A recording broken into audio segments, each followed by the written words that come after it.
40 ದಾಟಿದರೂ ನನ್ನ ಸೌಂದರ್ಯ ಇನ್ನೂ ಮಾಸಿಲ್ಲ ಎನ್ನುವುದು ನನಗೆ ಹೆಮ್ಮೆ. ಗಂಡನ ಪ್ರೀತಿಯಿಂದ ವಂಚಿತಳಾಗಿದ್ದ ನನಗೆ ನನ್ನ ಸೌಂದರ್ಯವೇ ಸದ್ಯದ ಸಂಗಾತಿಯಾಗಿತ್ತು. ನಾನು ಹೀಗೆ ತಯಾರಾಗಿ ಬಂದು ನಿಂತಿದ್ದು ನನ್ನ ದೂರದ ಸಂಬಂಧಿ ಮಂಜನ ಮನೆಯ ಅಂಗಳದಲ್ಲಿ. ಮಂಜ ಇನ್ನು 25ರ ಹರೆಯದ ಹುಡುಗ. ನೋಡಲು ಸಾಧಾರಣವಾದರೂ ಅವನ ಮುಖದಲ್ಲಿ ಒಂದು ರೀತಿಯ ಮುಗ್ಧತೆ ಮತ್ತು ಹಠವಿತ್ತು. ಆದರೆ ಆ ಹಠದ ಹಿಂದೆ ಅಷ್ಟೇ ದೊಡ್ಡ ಅಸಹಾಯಕತೆಯೂ ಇತ್ತು. ಅವನ ಮನೆ ಹಳೆಯ ಕಾಲದ ಹಂಚಿನ ಮನೆ. ಮಳೆ ಬಂದರೆ ಅಲ್ಲಲ್ಲಿ ನೀರು ಸುರುತ್ತಿತ್ತು. ಗೋಡೆಗಳ ಬಣ್ಣ ಮಾಸಿ ಹೋಗಿತ್ತು. ನಾನು ಅಂಗಳದಲ್ಲಿ ನಿಂತು ನೋಡುವಾಗ ಮಂಜ ಹಸುವಿನ ಕೊಟ್ಟಿಗೆಯಿಂದ ಹಾಲಿನ ಕ್ಯಾನ್ ಎತ್ತಿಕೊಂಡು ಬರುತ್ತಿದ್ದ. ಅವನ ಮೈ ಮೇಲೆ ಬೆವರು ಹರಿಯುತ್ತಿತ್ತು. ಆ ಬೆವರಿನ ಹನಿಗಳು ಅವನ ಕಷ್ಟದ ಕಥೆಯನ್ನು ಹೇಳುತ್ತಿದ್ದವು. ಅಕ್ಕ, ಯಾವಾಗ ಬಂದ್ರಿ? ಬಸ್ ಲೇಟ್ ಆಯ್ತಾ ಎಂದು ಕೇಳುತ್ತಾ ಹಾಲಿನ ಕ್ಯಾನ್ ಅನ್ನು ಜಗಲಿಯ ಮೇಲೆ ಇಟ್ಟ. ಅವನ ದನಿ ಎದುಸಿರುಬಿಡುತ್ತಿತ್ತು. ಇಲ್ಲ ಮಂಜ, ಈಗ ತಾನೇ ಬಂದೆ. ಏನ್ ಮಾಡೋದು, ಬಸ್ಸು ಸಿಗೋದೇ ಕಷ್ಟವಾಯಿತು ಎಂದು ನಾನು ನಗುತ್ತಾ ಹೇಳಿದೆ. ನನ್ನ ನಗುವನ್ನು ನೋಡಿ ಅವನು ಸ್ವಲ್ಪ ಕಸಿವಿಸಿಕೊಂಡಂತೆ ಕಂಡ. ಬಹುಶಃ ನನ್ನ ಈ ತೇಜಸ್ಸು, ನನ್ನ ಈ ಅಲಂಕಾರ ಅವನ ಕಣ್ಣು ಕುಕ್ಕಿರಬಹುದು. ಅಲ್ಲಿಯೇ ಮೂಲೆಯಲ್ಲಿ ಕುಳಿತಿದ್ದ ಅವನ ಪುಟ್ಟ ಮಗು ಪುಟ್ಟಿ ಅಳಲು ಶುರು ಮಾಡಿದಳು. ಮಂಜನ ಹೆಂಡತಿ ಗೀತಾ ಅಡುಗೆ ಮನೆಯಿಂದ ಓಡಿಬಂದು ಮಗುವನ್ನು ಎತ್ತಿಕೊಂಡಳು. ಗೀತಾ ತುಂಬು ಗರ್ಭಿಣಿ, ನಡೆಯಲು ಕಷ್ಟಪಡುತ್ತಿದ್ದಳು. ಅವಳನ್ನು ನೋಡಿದರೆ ಪಾಪ ಅನ್ನಿಸುತ್ತಿತ್ತು. ಮಂಜುನಿಗೆ ಸಂಸಾರ ಅಂದ್ರೆ ಪಂಚಪ್ರಾಣ. ಆದರೆ ಆರ್ಥಿಕ ಸಂಕಷ್ಟ ಅವನನ್ನು ಹೈರಾಣಾಗಿಸಿತ್ತು. ಅಂದು ಸಂಜೆ ಮಂಜ ನನ್ನ ಹತ್ತಿರ ಬಂದು ಕುಳಿತ.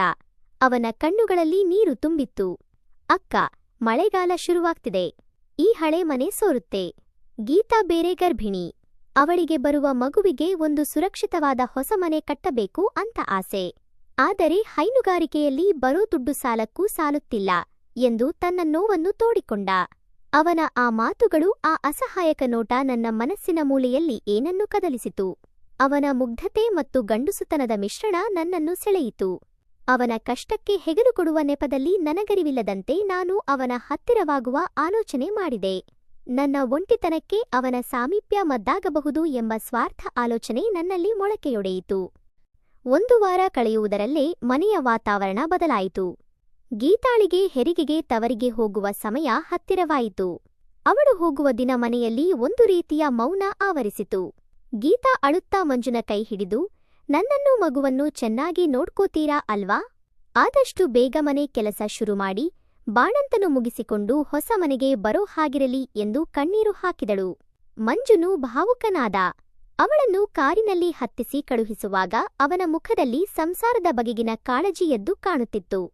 ಆದರೆ ಗೀತಾ ಹೋದ ನಂತರ ಮನೆಯಲ್ಲಿ ಒಂದು ವಿಚಿತ್ರವಾದ ನಿರಾಳತೆ ನನಗೆ ಆವರಿಸಿತು. ಈಗ ಈ ಮನೆಯಲ್ಲಿ ಮಂಜ, ಪುಟ್ಟಿ ಮತ್ತು ನಾನು ಮಾತ್ರ. ಮಂಜನ ಒಂಟಿತನವನ್ನು ತುಂಬಲು ನಾನಿದ್ದೆ. ಗೀತಾ ಹೋದ ಸಂಜೆ ನಾನು ಅಡುಗೆ ಮನೆಯ ಜವಾಬ್ದಾರಿಯನ್ನು ಸಂಪೂರ್ಣವಾಗಿ ತೆಗೆದುಕೊಂಡೆ.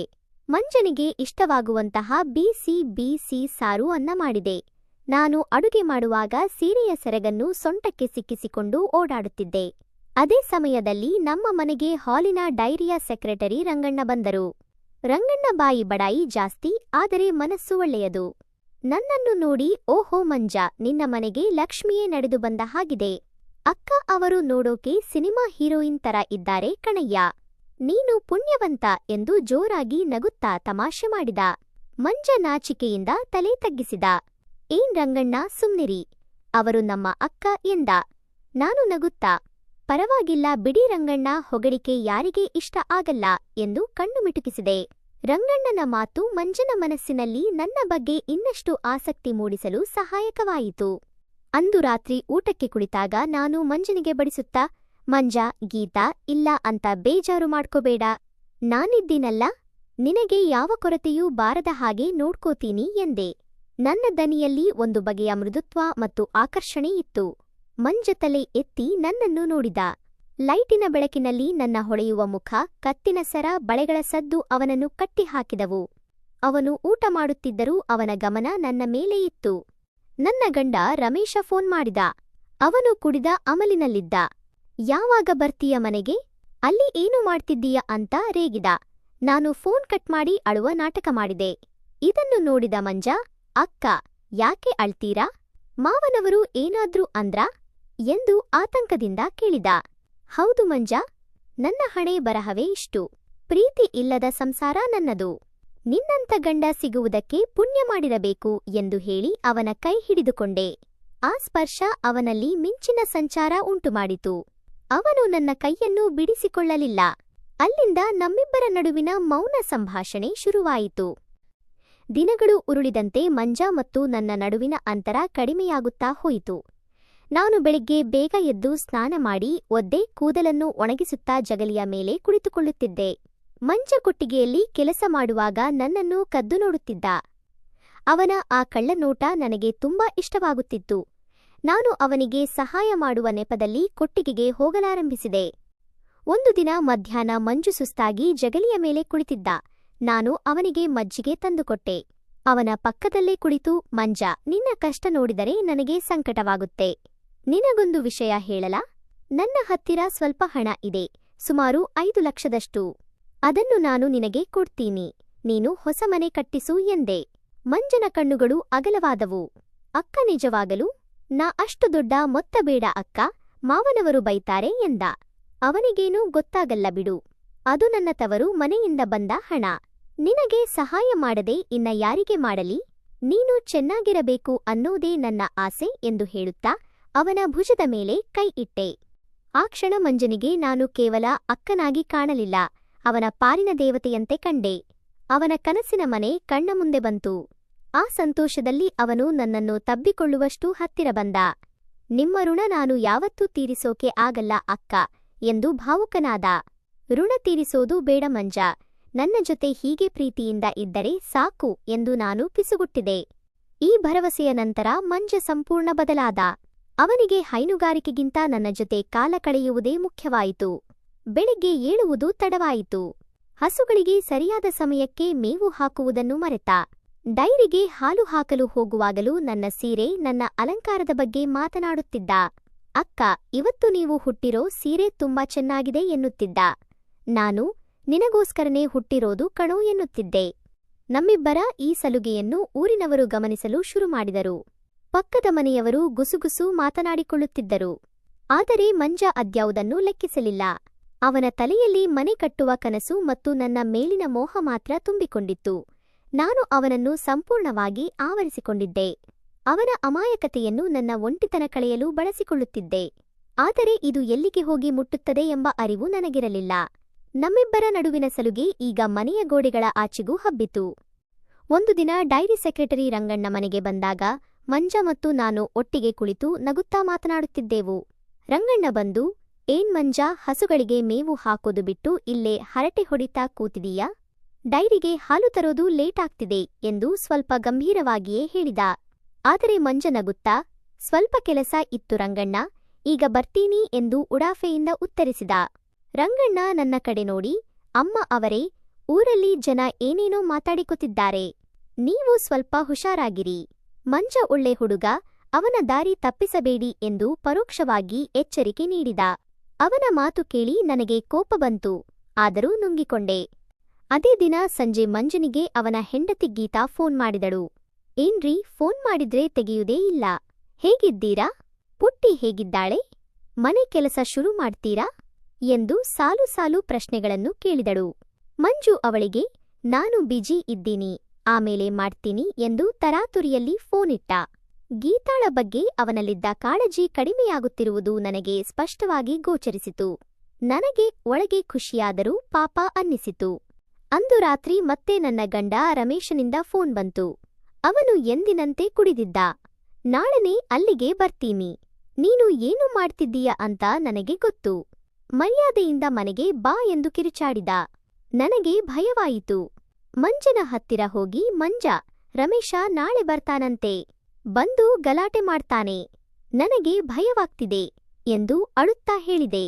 ಮಂಜ ನನ್ನ ಕಣ್ಣೀರು ಒರೆಸುತ್ತಾ, ನಾನಿದ್ದೀನಿ ಅಲ್ವಾ ಅಕ್ಕ, ಯಾರು ಏನ್ ಮಾಡ್ತಾರೆ ನೋಡೋಣ, ನೀವು ನನ್ನ ಮನೆ ದೇವರು, ನಿಮಗೆ ಕಷ್ಟ ಬರೋಕೆ ನಾನು ಬಿಡಲ್ಲ ಎಂದು ಧೈರ್ಯ ತುಂಬಿದ. ಆದರೆ ಮನೆಯ ಹೊರಗೆ ಪರಿಸ್ಥಿತಿ ಹದಗೆಡುತ್ತಿತ್ತು. ಮಂಜ ಸರಿಯಾಗಿ ಗಮನ ಕೊಡದ ಕಾರಣ ಅವನ ಪ್ರೀತಿಯ ಹಸು ಗೌರಿಗೆ ಹುಷಾರಿಲ್ಲದಂತಾಯಿತು. ಅದು ಮೇವು ತಿನ್ನುವುದನ್ನು ಬಿಟ್ಟಿತ್ತು. ಊರಿನ ಹಿರಿಯರು ಕೂಡ ಮಂಜನ ನಡವಳಿಕೆ ಬಗ್ಗೆ ಅಸಮಾಧಾನಗೊಂಡಿದ್ದರು. ಆದರೆ ಮಂಜ ಯಾವುದಕ್ಕೂ ಜಗ್ಗಲಿಲ್ಲ. ಅವನು ಒಂದು ರೀತಿಯ ಗುಂಗಿನಲ್ಲಿದ್ದ. ಅವನ ಪ್ರಪಂಚದಲ್ಲಿ ಈಗ ನಾನು ಮತ್ತು ನಾನು ಕೊಡಮಾಡುವ ಹಣದ ಕನಸು ಮಾತ್ರ ಇತ್ತು. ಅಂದು ರಾತ್ರಿ ನಾನು ಮತ್ತು ಮಂಜಾ ಅಡುಗೆ ಮನೆಯಲ್ಲಿ ಒಟ್ಟಿಗೆ ಕುಳಿತೆವು. ಹೊರಗಿನ ಚಳಿ, ಒಳಗಿನ ಬಿಸಿ ವಾತಾವರಣ ನಮ್ಮನ್ನು ಹತ್ತಿರ ತಂದಿತು. ನಾನು ಅವನಿಗೆ ಬೀಸಿ ಬೀಸಿ ಊಟ ಬಡಿಸಿದೆ. ಮಂಜಾ, ಇವತ್ತು ಮಳೆ ಜೋರಾಗಿದೆ ಅಲ್ವಾ ಎಂದು ಕೇಳಿದೆ. ಹೌದು ಅಕ್ಕ, ಇಂಥ ಮಳೆ ನೋಡಿ ಎಷ್ಟು ದಿನ ಆಗಿತ್ತು ಎಂದ. ಅವನ ದನಿ ನಡುಗುತ್ತಿತ್ತು. ನಾನು ಅವನ ತಟ್ಟೆಗೆ ಬಡಿಸುತ್ತಾ ಊಟ ಮಾಡು, ತಣ್ಣಗಾಗುತ್ತೆ ಎಂದೆ. ಅವನು ನೀವು ಊಟ ಮಾಡಲ್ವಾ ಎಂದು ಕೇಳಿದ. ಇಬ್ಬರೂ ಒಟ್ಟಿಗೆ ಮಾಡೋಣ ಎಂದು ನಾನು ಅವನ ತಟ್ಟೆಯಲ್ಲಿ ಕೈ ಹಾಕಿದೆ. ಆ ರಾತ್ರಿ ಆ ಮಳೆಯ ಅಬ್ಬರದ ನಡುವೆ ನಾವಿಬ್ಬರೂ ಏಕಾಂತದಲ್ಲಿ ಒಂದೇ ತಟ್ಟೆಯಲ್ಲಿ ಊಟ ಮಾಡಿದೆವು. ಹಸಿವು, ಬಯಕೆ ಮತ್ತು ಮೋಹ ಎಲ್ಲವೂ ಆ ಊಟದಲ್ಲಿ ಬೆರೆತು ಹೋಗಿತ್ತು. ಅದು ಕೇವಲ ಹೊಟ್ಟೆಯ ಹಸಿವಾಗಿರಲಿಲ್ಲ, ಮನಸ್ಸಿನ ಹಸಿವು ಕೂಡ ಆಗಿತ್ತು. ಹೊರಗೆ ಪ್ರಕೃತಿ ರೌದ್ರ ನರ್ತನ ಮಾಡುತ್ತಿದ್ದರೆ ಒಳಗೆ ನಾವು ಶಾಂತವಾಗಿದ್ದೆವು. ಆದರೆ ಅದು ಮುಂದಾಗುವ ಪ್ರಳಯದ ಮುನ್ಸೂಚನೆಯಾಗಿತ್ತು. ಬೆಳಿಗ್ಗೆ ಎದ್ದಾಗ ಸೂರ್ಯನೆತ್ತಿಯ ಮೇಲೆ ಬಂದಿದ್ದ. ಮಂಜಾ ತಡವಾಗಿ ಎದ್ದು ಹೊರಗೆ ಬರುವಾಗ ಕೊಟ್ಟಿಗೆಯಿಂದ ಜೋರಾದ ಕರುವಿನ ಕೂಗು ಕೇಳಿಸಿತು. ಮಂಜ ಓಡಿ ಹೋಗಿ ನೋಡಿದಾಗ ಅವನ ಪ್ರೀತಿಯ ಹಸುಗೌರಿ ಕೆಳಗೆ ಬಿದ್ದಿತ್ತು. ಅದರ ಬಾಯಲ್ಲಿ ನೊರೆ ಬರುತ್ತಿತ್ತು. ರಾತ್ರಿ ಸರಿಯಾಗಿ ಮೇವು ಹಾಕದ ಕಾರಣ ಮತ್ತು ಅದಕ್ಕೆ ಬಂದಿದ್ದ ಕಾಯಿಲೆಯನ್ನು ಗಮನಿಸದ ಕಾರಣ ಹಸು ತೀವ್ರ ಅಸ್ವಸ್ಥಗೊಂಡಿತ್ತು. ಮಂಜುನಿಗೆ ದಿಕ್ಕೇ ತೋಚಿದಂತಾಯಿತು. ಅಯ್ಯೋ ಗೌರಿ, ಏನಾಯಿತು ನಿನಗೆ ಎಂದು ಅಳುತ್ತಾ ಅದರ ತಲೆ ಸವರಿದ. ನಾನು ಹಿಂದೆ ನಿಂತು ನೋಡುತ್ತಿದ್ದೆ. ನನ್ನ ಮನಸ್ಸಿನಲ್ಲಿ ಅಪರಾಧ ಪ್ರಜ್ಞೆ ಕಾಡಲು ಶುರುವಾಗಿತ್ತು. ನಮ್ಮಿಬ್ಬರ ಊಟದ ಆನಂದದಲ್ಲಿ ಮೂಕಪ್ರಾಣಿಯ ಪ್ರಾಣ ಸಂಕಷ್ಟಕ್ಕೆ ಸಿಲುಕಿತ್ತು. ಡಾಕ್ಟರ್ ಬರುವಷ್ಟರಲ್ಲಿ ತುಂಬಾ ತಡವಾಗಿತ್ತು. ಹಸು ಪ್ರಾಣ ಬಿಟ್ಟಿತ್ತು. ಮಂಜ ಕುಸಿದು ಬಿದ್ದ. ಅದು ಕೇವಲ ಹಸುವಿನ ಸಾವಲ್ಲ, ಅವನ ಏಳಿಗೆಯ ಸಾವಿನ ಆರಂಭವಾಗಿತ್ತು. ಗೌರಿಯ ಸಾವು ಮಂಜುನಿಗೆ ದೊಡ್ಡ ಆಘಾತ ನೀಡಿತು. ಆದರೆ ವಿಧಿಯಾಟ ಇನ್ನೂ ಮುಗಿದಿರಲಿಲ್ಲ. ಹಸು ಸತ್ತ ವಿಷಯ ತಿಳಿದು ಊರಿನವರು ಸೇರಿದರು. ಅದೇ ಸಮಯಕ್ಕೆ ಸರಿಯಾಗಿ ಒಂದು ಜೀಪು ಬಂದು ನಿಂತಿತು. ಅದರಲ್ಲಿ ನನ್ನ ಗಂಡ ರಮೇಶ್ ಇಳಿದ. ಅವನು ಪೂರ್ತಿ ಕುಡಿದಿರಲಿಲ್ಲ, ಆದರೆ ಕೋಪದಿಂದ ಕುದಿಯುತ್ತಿದ್ದ. ಅವನ ಜೊತೆ ಊರಿನ ಕೆಲವು ಹಿರಿಯರೂ ಇದ್ದರು. ಎಲ್ಲಿದ್ದಾಳೆ ಅವಳು? ಬಾ ಇಲ್ಲಿ ಎಂದು ರಮೇಶ ಮನೆಯೊಳಗೆ ನುಗ್ಗಿ ನನ್ನ ಜಡೆ ಹಿಡಿದು ಎಳೆದುಕೊಂಡು ಬಂದ. ಮಂಜ ತಡೆಯಲು ಹೋದಾಗ ರಮೇಶ್ ಅವನ ಕೆನ್ನೆಗೆ ಬಾರಿಸಿದ. ಲೋ, ನಾಚಿಕೆ ಆಗಲ್ವಾ ನಿನಗೆ? ಅಕ್ಕ ಅನ್ನೋ ಸಂಬಂಧ ಮರೆತು ಪರಸ್ತ್ರೀ ಜೊತೆ ಸರಸ ಆಡ್ತೀಯಾ? ನಿನ್ನಿಂದ ನನ್ನ ಸಂಸಾರ ಹಾಳಾಯಿತು ಎಂದು ಊರವರ ಮುಂದೆ ಮಂಜನ ಮಾನ ಹರಾಜು ಹಾಕಿದ. ಊರಿನವರು ಛೀ, ಇವನು ಇಂಥವನು ಅಂತ ಅನ್ಕೊಂಡಿರಲಿಲ್ಲ. ಹೆಂಡತಿ ಗರ್ಭಿಣಿ ಆಗಿ ತವರಿಗೆ ಹೋದರೆ ಇವನು ಇಲ್ಲಿ ಹೀಗೆ ಮಾಡ್ತಾನಲ್ಲ ಎಂದು ಕೂಗಿದರು. ವಿಷಯ ತಿಳಿದು ಗೀತಾಳ ಮನೆಯಿಂದಲೂ ಫೋನ್ ಬಂತು. ಗೀತಾ, ನಾನು ಇನ್ಮುಂದೆ ಆ ಮನೆಗೆ ಬರಲ್ಲ. ಹಸು ಸಾಯಿಸಿದ ನನ್ನ ನಂಬಿಕೆ ಕೊಂದ ಜೊತೆ ನಾನು ಬಾಳಲ್ಲ ಎಂದು ಕಡ್ಡಿ ಮುರಿದಂತೆ ಹೇಳಿಬಿಟ್ಟಳು. ರಮೇಶ ನನ್ನನ್ನು ಬಲವಂತವಾಗಿ ಜೀಪಿನಲ್ಲಿ ಎಳೆದುಕೊಂಡು ಹೋದ.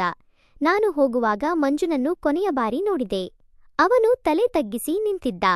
ಅವನ ಕಣ್ಣಲ್ಲಿ ನೀರಿಲ್ಲ, ಬರೀ ಶೂನ್ಯವಿತ್ತು. ನಾನು ಕೊಟ್ಟ ಭರವಸೆಯ 5 ಲಕ್ಷ ಹಣವೂ ಹೋಯಿತು. ಮಾನವೂ ಹೋಯಿತು. ಪ್ರೀತಿಯ ಹಸುವೂ ಹೋಯಿತು. ಈಗ ಹೆಂಡತಿಯೂ ದೂರವಾದಳು. ನಾನು ಹೋದ ನಂತರ ಮಂಜ ಒಂಟಿಯಾದ. ಮನೆಯ ಮುಂದೆ ಜನರೆಲ್ಲ ಚದುರಿ ಹೋದರು. ಹಾಳುಬಿದ್ದ ಮನೆಯ ಜಗಲಿಯ ಮೇಲೆ ಮಂಜ ಒಬ್ಬನೇ ಕುಳಿತಿದ್ದ. ಸಂಜೆ ಕತ್ತಲಾವರಿಸುತ್ತಿತ್ತು. ಕೊಟ್ಟಿಗೆಯಲ್ಲಿ ಉಳಿದ ಹಸುಗಳು ಮೇವಿಗಾಗಿ ಕಾಯುತ್ತಿದ್ದವು. ಆದರೆ ಮಂಜನಿಗೆ ಹೇಳಲು ಶಕ್ತಿ ಇರಲಿಲ್ಲ. ಅವನು ಆಕಾಶದ ಕಡೆ ನೋಡಿ ಜೋರಾಗಿ ಅತ್ತ. ಕ್ಷಣಿಕ ಸುಖಕ್ಕಾಗಿ ಬಂಗಾರದಂಥ ಸಂಸಾರ ಹಾಳು ಮಾಡಿಕೊಂಡೆನಲ್ಲ, ಮನೆ ಕಟ್ಟುವ ಆಸೆಯಲ್ಲಿ ಇದ್ದ ಮನೆಯನ್ನು ಕಳೆದುಕೊಂಡನಲ್ಲೇ ಎಂದು ರೋಧಿಸಿದ. ಅವನ ಗೋಳನ್ನು ಕೇಳಲು ಅಲ್ಲಿ ಯಾರೂ ಇರಲಿಲ್ಲ. ಗೋಡೆಗಳು ಕೂಡ ಅವನನ್ನು ನೋಡಿ ಮೌನವಾಗಿದ್ದವು. ಅವನ ಕಣ್ಣೀರು ನೆಲಕ್ಕೆ ಬಿದ್ದು ಮಣ್ಣಲ್ಲಿ ಸೇರಿಹೋಯಿತು. ಕಥೆ ಇಷ್ಟವಾದರೆ ಲೈಕ್ ಮಾಡಿ, ಶೇರ್ ಮಾಡಿ ಮತ್ತು ನಮ್ಮ ಚಾನೆಲ್ ಸಬ್ಸ್ಕ್ರೈಬ್ ಮಾಡಿ. ಇನ್ನಷ್ಟು ಕಥೆಗಳಿಗಾಗಿ ಕಾಯಿರಿ. ಧನ್ಯವಾದಗಳು.